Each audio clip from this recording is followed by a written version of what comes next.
tu descends. Non, tu montes là. Là, je monte, là. Mais quand survient l'imprévu, c'est au bout du compte au pilote de réagir. Comment ça se fait qu'on continue? L'équipage a peut-être été victime de ce que les Américains appellent une addiction aux automatismes. On va arriver au niveau 100. Elle réduit la capacité de réaction des pilotes. 9000 pieds. Doucement avec le ballonnier là. Remonte. Est-ce que c'est pas un effet pervers de la philosophie Airbus qui finalement a cherché à mettre des protections partout et qui finalement se retrouve avec des pilotes qui ne supportent plus qu'il leur arrive quoi que ce soit? Je ne sais pas si c'est la conséquence de la philosophie d'Airbus, mais il ne faut pas que ce soit le cas. Il faut corriger ça. Un pilote, le matin quand il se lève, il doit se dire qu'est-ce qui va m'arriver aujourd'hui et est-ce que je me sens d'attaque pour faire face à ce qui va m'arriver aujourd'hui. Pour encore très longtemps, on aura toujours besoin des pilotes pour faire face à des situations de panne, à des situations dégradées et pour les gérer, ces situations. Donc la seule chose qu'on a à faire pour encore longtemps, c'est d'entraîner les pilotes à leur métier. Dans son rapport de juillet 2011, le Bureau d'enquête et d'analyse confirme un manque d'entraînement spécifique. Les copilotes n'avaient pas été entraînés au pilotage manuel, à l'approche et à la récupération du décrochage à haute altitude. Putain, on va taper, c'est pas vrai. Qu'est-ce qui se passe? 10 degrés d'assiette.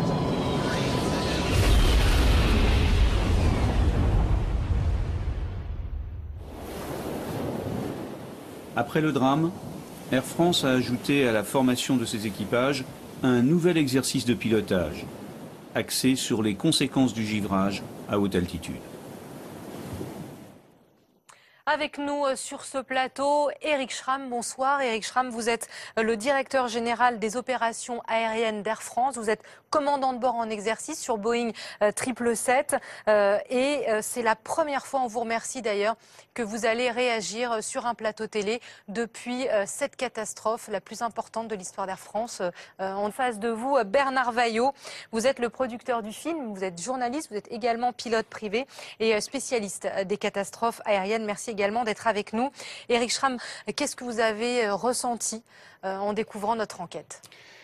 Bon, ce film nous ramène instantanément au début du mois de juin 2009. Mes premières pensées vont bien évidemment à nos clients, à mes collègues pilotes et à mes amis PNC, personnes navigants commerciaux qui ont perdu la vie au cours de cette catastrophe. Et je voudrais adresser ma plus sincère compassion à toutes les familles des victimes. Ce que nous voulons, Air France, c'est faire que toute la vérité soit faite, toute la transparence nécessaire pour qu'un tel accident, pour qu'une telle catastrophe ne se reproduise plus jamais. Voilà ce que, bien évidemment, c'est extrêmement émouvant. Éric Schramm, vous êtes sur le plateau de Pièces à conviction ce soir, mais Air France a refusé de répondre aux questions pendant le tournage du documentaire. Pourquoi? Oui. Je vous rappelle qu'Air France a participé à la recherche de l'épave, récupération des boîtes noires, et nous avons un devoir d'accompagner cette enquête. Il est du devoir d'une compagnie aérienne comme la nôtre de laisser l'enquête se dérouler. C'est pour ça que jusqu'à présent, nous n'avons pas participé à ce genre d'émission. Alors Air France et Airbus, pour être précis pour ceux qui nous regardent, doivent répondre d'homicide involontaire dans cette catastrophe. Pourquoi vous avez décidé de parler aujourd'hui? C'est pas moi qui décide de parler. Au plus haut niveau de l'entreprise, on a décidé d'être présent parce que on pense maintenant que la politique de la chaise vide sur ce sujet-là est un petit peu gênant, n'est pas adapté. On s'aperçoit que le film qui est présenté n'est pas complet, il manque certains éléments. C'est une vision qui est partielle de l'événement et je crois qu'il est important maintenant que l'on soit là pour recadrer un petit peu le sens du débat. Alors, c'est pour ça que vous êtes là ce soir et vous allez réagir avec Bernard Vaillot. Une réaction aussi, Bernard Vaillot, quand vous revoyez cette enquête que vous avez produite? Je dirais un peu comme Éric Schramm, c'est-à-dire que les 4 minutes et 20 secondes de reconstitution, alors je l'ai vu, je sais pas, 20 ou 30 fois, mais c'est épouvantable. C'est terrible parce que, et là, alors même si j'ai beaucoup moins d'heures de vol que vous, je suis quand même pilote privé, je pense que vous serez d'accord avec moi pour dire que c'est le cauchemar de n'importe quel pilote. Se retrouver dans une situation où à un moment donné, on ne comprend plus ce qui se passe et où on se retrouve impuissant. Alors, on va reprendre les choses dans l'ordre, hein, dans ce déroulé de cette catastrophe. Tout a commencé par le gel des fameuses sondes Pitot qui donnent les indications de vitesse de l'appareil. Éric Schramm, est-ce que ces sondes Pitot, elles ont été changées? Est-ce que le risque perdure aujourd'hui? Il y a eu une modification des sondes Pitot faites sur les avions d'Air France et surtout les avions Airbus à l'issue de la France 447. Et nous n'observons plus, maintenant, d'événements similaires. Alors, je voudrais revenir sur un petit détail qui a été dans le film, si vous me permettez. C'est un ancien pilote d'Air France qui dit, pour des problèmes de coût, non, madame, il n'y a absolument pas de problème de coût. Une sonde Pitot, ça vaut 1 500 €. Et jamais, à Air France, nous ne mettons en face de la sécurité des vols des problèmes de finances. Jamais. Donc, ce qui est dit dans le reportage-là est faux. Mais alors, pourquoi comment vous expliquez le délai d'attente alors? Parce que il y a l'histoire avec Air Caraïbes. Alors c'est vrai, ils ont une flotte moins importante qu'Air France, mais où Air Caraïbes a été beaucoup plus réactif. Et Air France, il faut attendre malheureusement. Alors je crois que le changement du tube Pitot était en cours au moment de l'accident, mais ça s'est quand même étalé sur des mois. Air Caraïbes, effectivement, comme vous le dites, a changé ses sondes Pitot en septembre 2008. Air France a posé la question à Airbus. Airbus n'a pas conseillé Air France, a même déconseillé Air France de changer ses... Parce que les nouvelles sondes qui équipaient les ondes d'Air Caraïbes n'étaient pas performantes. Et c'est pour ça, d'ailleurs, qu'après, on est passé sur des sondes d'un autre modèle, d'un autre constructeur, un constructeur américain. Plus fiable? Depuis que le changement de ces sondes a été effectué sur tous les avions Airbus de la flotte Air France, nous n'avons plus eu un seul problème de givrage répertorié, de givrage de sonde. Alors, il ne parle pas de décrochage, il ne prononce pas le mot. Est-ce que ça aussi, ça vous a interpellé, Éric Schramm? Oui, ça, c'est remarquable lorsque l'on voit le film. Et je crois que ce qui est dit, c'est que l'alarme sonne 74 fois et pendant 54 secondes. Alors, ce qui est aussi remarquable, c'est qu'il y a un troisième membre d'équipage, qui est le commandant de bord, qui vient et qui entend cette alarme et qui ne dit pas décrochage. Pourquoi? Moi, ils l'ont entendu, l'alarme, c'est évident. Je ne suis pas d'accord d'ailleurs avec mon ami Jean-François Huzen qui qui dit quand on est tunnélisé. Non, je ne pense pas. Je pense que une personne tunnélisée, c'est possible. 3 personnes... Donc tunnélisé, juste pour être clair, c'est quand on est dans un processus concentré qu'on pourrait ne pas entendre ce qui se passe. Voilà, exactement. Eh bien, moi, je ne le crois pas, ça. Je suis persuadé que c'est... Il y en a au moins un des 3 qui l'entend. Par contre, il y a quelque chose on voit bien qu'il y a... C'est un problème de représentation. Il y a un copilote qui dit à un moment donné, on a une vitesse de folie. Et on voit qu'il fait le geste pour sortir les aérofreins. Voilà. Je crois que dans ce cockpit, eh bien, c'est l'incompréhension de la situation. Et ce qui manque dans le reportage, et pour ça qu'à mon sens il n'est pas complet, c'est tous les bruits aérodynamiques, et notamment par exemple les bruits de cristaux de glace sur le pare-brise au tout début, c'est tout ce qui peut vous donner des illusions sensorielles. Comment vous expliquez que la première réaction du copilote, c'est de cabrer à fond. Là, on n'est pas dans... moi, on m'a toujours appris à piloter un avion, c'est comme une demoiselle. Là, on cabre à fond, il tire à fond le manche et il maintient cette position. Le givrage des sondes Pitot, c'est le point de départ de la séquence. D'accord. C'est ça que j'ai dit. Après, et je ne le comprends pas, je ne le sais pas, et c'est le BEA, le Bureau Enquête Analyse, qui va nous éclairer sur ce sujet-là.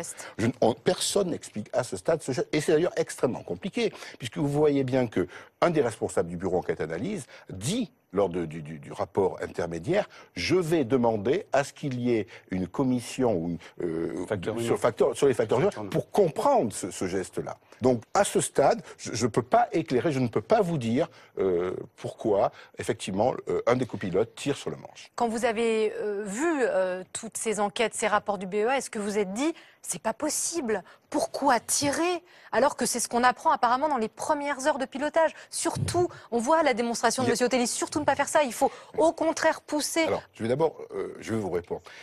D'abord, M. Othelli. Bon, M. Othelli, la démonstration qu'il nous fait sur l'avion léger, tous les pilotes de ligne d'Air France l'ont eu savent le faire, fait partie de la formation de Du base. B.A.-ba. Je pense que vous l'avez fait. Dans les 10 premières heures d'instruction. Voilà. Est-ce que c'était le cas, sans évidemment attenter à leur mémoire, c'est pas du tout le propos ici, est-ce que c'était le cas de ces deux copilotes, Eric Schramm, quand on voit leur réaction? Est-ce qu'ils savaient faire de la voltige? Est-ce qu'il y avait le maîtrise de ces lois d'aéronautique dont vous parlez? On en doute, pardonnez-moi, quand on les regarde réagir. Mais je comprends ce que vous, je comprends ce que vous me dites. Moi, ce que je peux vous répondre, la chose suivante, c'est que les pilotes, ces deux pilotes-là, enfin ces trois pilotes-là, étaient parfaitement qualifiés, parfaitement compétents. Ils avaient été formés, d'abord sélectionnés, formés, entraînés. Donc tout ça, ils savaient le faire. Et je répète ce que je vous ai dit tout à l'heure, le geste à Cabray qui est effectué, nous ne le comprenons pas, et c'est au bureau enquête analyse de déterminer le pourquoi. On est d'une pauvreté quand même étonnante dans les dialogues. Moi, c'est quelque chose qui... Vous savez, quand la situation... Ça vous a frappé, ça, Eric Schramm, ou pas? Ça me conforte dans l'idée de l'incompréhension. Oui. Et de la représentation de la situation. Parce que moi, je suis aussi instructeur et aussi contrôleur. Et quand je vais au simulateur et que je contrôle un équipage d'Air France, quand ils ont une panne, ils annoncent la panne parce qu'elle est reconnue. Et partant de là, par la procédure. Oui. Et là, en l'occurrence, on voit bien que cette incompréhension fait que on a une vitesse de folie, on monte, on descend.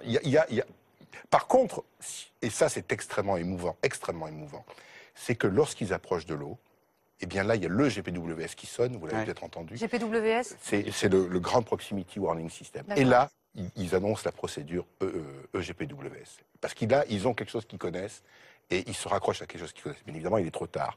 Mais vous voyez que quand ils ont identifié la situation, ils y associent une procédure. Et on voit bien que pendant toute la chute, cette incompréhension fait qu'ils ne savent pas quelle procédure adapter. Alors, est-ce qu'il y avait, Bernard Vaillot, des instruments, on va parler au conditionnel, qui auraient pu permettre à cet équipage de conserver leur position de vol avant que tout ne dégénère? A priori, ils avaient toujours les paramètres moteurs, donc tous les indicateurs qui sont liés au moteur. Ils avaient un horizon artificiel. Donc oui, il leur restait des instruments. Accessoirement, ça fait aussi partie de l'instruction de base que d'apprendre à voler sans indicateur de vitesse. Maintenant, encore une fois, c'est facile à dire autour d'une table. À 11 000 mètres, en quelques secondes, avec le stress, plus il n'y avait pas beaucoup de turbulences, mais il y en avait quand même quelques-unes, c'est moins facile. Eric Schramm, est-ce que les pilotes d'Air France sont formés à gérer cette situation de décrochage en très haute altitude? Alors, les pilotes sont formés. Et nous venons de les reformer. Puisque ce qu'il faut savoir, c'est que les constructeurs ont changé les manœuvres de décrochage, que ce soit les constructeurs Boeing ou que ce soit Airbus, ont changé la procédure de décrochage et tous les équipages d'Air France sont passés au simulateur. Mais avant juin 2009, c'était le cas ou c'était pas le cas? Si, les pilotes étaient formés de la même manière au moment de leur qualification de type. Au décrochage à haute altitude, c'était quelque chose d'envisageable. Donc ils auraient pu, ils avaient les codes pour réagir à ce qui s'est passé le 1er juin. C'est à l'approche du décrochage, puisque le décrochage lui-même est hors du domaine de vol, donc n'est pas simulé correctement par les simulateurs. Donc ils n'avaient pas été formés à l'approche du décrochage. Ils étaient formés à l'approche, mais pas au décrochage même. Donc quand c'est pareil ou c'est pas pareil? Oui, c'est une barrière qu'il ne faut pas franchir. Mais ce qui nous ramène à la question de tout à l'heure, pourquoi, qu'est-ce qui s'est passé pour qu'ils n'aient pas eu la bonne approche de la situation? Pourquoi il a eu ce mauvais geste? Fortiori, s'ils avaient reçu une formation même minimale en simu, ils étaient déjà passés à travers cette situation. Mais sauf que au simulateur, on peut pas aller dans le décrochage dans les simulateurs de vol. Les simulateurs de vol ne peuvent simuler que ce qui est dans le domaine de vol. Et Jacques Roger l'explique très bien. Il dit, ils ont ouvert le domaine de vol, ils sont allés dans un endroit où on ne va jamais. Absolument. Apparemment, le constructeur lui-même n'avait pas envisagé cette situation. Ils disent, avec un avion comme celui-là, on ne pouvait pas décrocher en haute altitude. Or, la réalité lui a donné tort. Oui, ces Airbus sont des avions, d'excellents avions de ligne. Hein. On a beaucoup d'Airbus à Air France. Et effectivement, en loi normale, cet avion est réputé indécrochable. C'est un message qui a été véhiculé et qui est probablement quelque part dans la tête de tous les pilotes d'Airbus. Qu'il l'était en tous les cas. C'était même l'un des principaux arguments de vente d'Airbus au lancement de la 320 il y a 20 ans. Or, il décroche à haute altitude. Alors, on va aborder un autre chapitre qui pose question. C'est quand le commandant de bord revient finalement dans le poste. J'imagine que c'est quelque chose de difficile aussi pour vous, Eric Schramm. Qu'est-ce que vous avez pensé, moi je vais dire, faible réactivité de votre confrère, collègue? D'abord, dans le reportage, il y a quelque chose qui ne me plaît pas du tout. C'est ce que dit cet ancien commandant de bord d'Air France. Monsieur Labarthe. Monsieur Labarthe, oui, qui dit que le commandant de bord n'était certainement pas dans sa couchette et qu'il était en train de se promener. On ne peut pas faire de polémique sur ce genre de sujet. Mais c'est pas... Attends, moi je me permets juste de dire, en tant que passager éventuel, ça me choque pas du tout.